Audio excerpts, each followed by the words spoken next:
राधे राधे, हरे कृष्णा। कैसे हो आप सभी लोग? आशा करती हूँ आप सभी परम मंगल में होगे, स्वस्थ होगे, अच्छे होगे। तो हमारी सिया रानी पहली बार अपने मामा के घर पे, अपने नाना के घर पे गई है और वहाँ पे उसका इतना अच्छा वेलकम हुआ है ना, इतना अच्छा वेलकम हुआ कि मैं अपने शब्दों में बयान नहीं कर सकती। जिस समय पे हमारी सिया रानी अपने नाना के घर पे, अपने मामा के घर पे गई थी ना, वो उस टाइम बहुत ज़्यादा सर्दी थी दिल्ली में। मैं आपको शब्दों में बता नहीं कर सकती, बहुत बहुत ज़्यादा सर्दी थी। और हम लोग रात को 1 बजे पहुँचे थे और 1 बजे तक ये लोग हमारा इंतज़ार कर करके उनकी कुछ डेकोरेशन ख़राब भी हो गई थी। जैसे कि उन्होंने चारों तरफ ये दिए जलाए थे, तो 1 बजे हम लोग पहुँचे थे, 6 बजे हमें पहुँचना था। हम लोग रात को 1 बजे पहुँचे थे, तो ये चारों तरफ के जो दिए थे वो बुझ चुके थे। उन्होंने पूरा घर हमारा फूलों से सजा रखा था और सबसे अंदर वाला कमरा हमें दिया था, क्योंकि वो बहुत कम ठंडा है अंदर वाला कमरा, बिल्कुल अंदर स्पेस। और यहाँ पे बड़े बड़े अक्षरों में लिखा था वेलकम बेबी। सबसे पहले तो थैंक यू भैया भाभी, बड़े भैया, बड़े भाभी, छोटी भाभी एंड छोटे भाई मेरा लवी, और मेरी तीनों की तीनों प्यारी प्यारी भतीजियाँ, बहुत बहुत बहुत थैंक यू। और वो तो सो भी गई थी, मेरी प्यारी भतीजियाँ तो सो भी गई थी बेचारी। मेरा इंतज़ार कर करके वो सो गई थी, क्योंकि मैं रात को 1 बजे पहुँची थी और रात को 1 बजे भी ये वेलकम था मेरा घर पे। तो बहुत बहुत धन्यवाद। मैं शब्दों में भी बयान नहीं कर सकती, पूरा घर उन्होंने फूलों से सजा रखा था। सबसे अंदर वाला कमरा मुझे दिया गया था ऊपर, क्योंकि वो कमरा बहुत ज़्यादा गर्म रहता है। पूरी सीढ़ियों पर फूल माला बैठा रखी थी। यहाँ से मुझे चल के जाना था, मेरे को और मेरे बच्चे को यहाँ से चल के जाना था। मेन गेट से लेकर और एंड तक फूल ही फूल बिछा रखे थे, बड़े बड़े शब्दों में वेलकम बेबी लिखा हुआ था। और बेबी गर्ल के जो हाथ पैर था वो छपा हुआ था, ये आप देख रहे हो। और यहाँ पे थी केक कटने की तैयारी।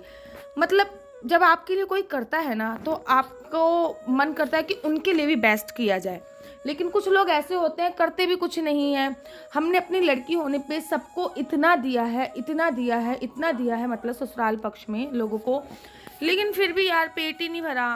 100 आर्गूमेंट्स आपके साथ भी ऐसे होते हैं कि हमें ये नहीं दिया, हमारे बच्चों को वो नहीं दिया, हमें ये नहीं दिया, फलाना नहीं दिया, हमें कपड़े अच्छे नहीं दिए, हमें पैसे नहीं दिए, फलाना ढिकाना ढिमका, बहुत सारे। मतलब मेरी 3 भतीजियां हैं और बच्चे होने पे मैंने अपनी तीनों भतीजियों को एक चवन्नी भी नहीं दी, एक पैसा भी नहीं दिया। मेरी भाभी की तरफ से, मतलब मेरी मायके की तरफ से एक चीज़ भी नहीं दी।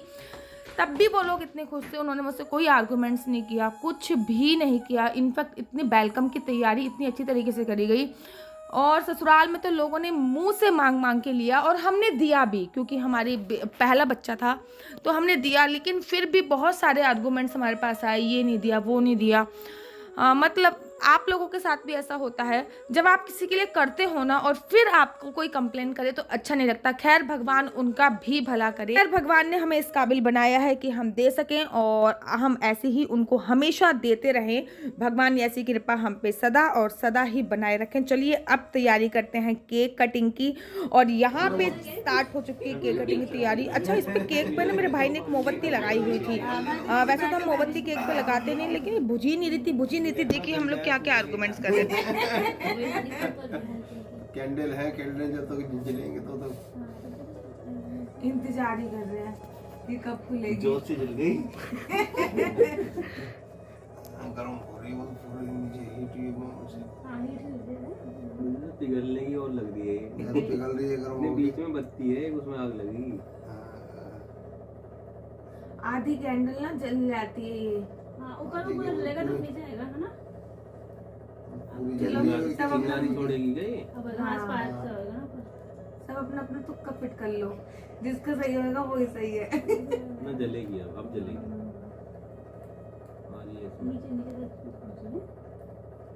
ये प्लास्टिक है, नहीं अब ये प्लास्टिक स्टार्ट हो जाएगी। हम लोग कभी भी केक पे कैंडल नहीं लगाते, तो हमें पता ही नहीं था ये कैंडल कैसे जलेगी कैसे नहीं जलेगी। तो हम लोग देखते रहे कब जलेगी। फाइनली वो जली ही नहीं, हमको उसको हटा के फेंकना पड़ा। और यहाँ पे स्टार्ट हो गई थी केक कटिंग की तैयारी। तो हमने अपनी छोटी सी सिया के हाथ में पकड़ाया नाइफ, छोटा सा नाइफ। और यहाँ पे मेरे भाई, अच्छा आप लोग कह रहे होगे दीदी आपके मम्मी पापा कहाँ हैं? तो वो इस टाइम पे श्री धाम वृंदावन में है, तो वो वृंदावन में गए हुए थे। और बाकी पूरी फैमिली मेरी यहाँ पे थी। मेरी जो भाभी की बेटियाँ हैं वो सो सो गई थी क्योंकि हम रात को 1 बजे आए थे और यहाँ पे हम सब ने मिलके केक को काटा। और अगेन एक बार मैं थैंक यू बोलना चाहूँगी अपने परिवार का इतना अच्छा वेलकम करने के लिए। मैं आँखों में मेरे आंसू थे उस टाइम पे कि बस मैं अपने शब्दों में भी बयान नहीं कर सकती कि बेटी आने की इतनी खुशी, इतनी खुशी, इतनी खुशी।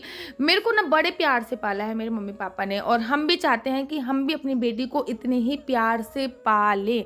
हर छोटी खुशी, छोटी बड़ी खुशी का ध्यान रखा। ये मेरा सबसे बड़ा वाला भाई है, ये मेरी सबसे बड़ी वाली भाभी वो हो, ये मेरा छोटा वाला भाई है और ये मेरी सबसे छोटी वाली भाभी हैं, वो भी इस टाइम पे प्रेग्नेंट हैं और आप देख रहे होगे। और रात को 1 बजे 1:30 बजे जग के आप लोगों ने जो हमारा वेलकम किया, मैं आपको अपने शब्दों में बयान नहीं कर सकती कि मैं कितनी हैप्पी थी, कितनी खुश थी। बहुत बहुत थैंक यू सो मच, आप लोगों का बहुत बहुत धन्यवाद। और मेरा भाई जो नींद का बहुत कच्चा है फिर भी वो हमारे लिए जग रहा था।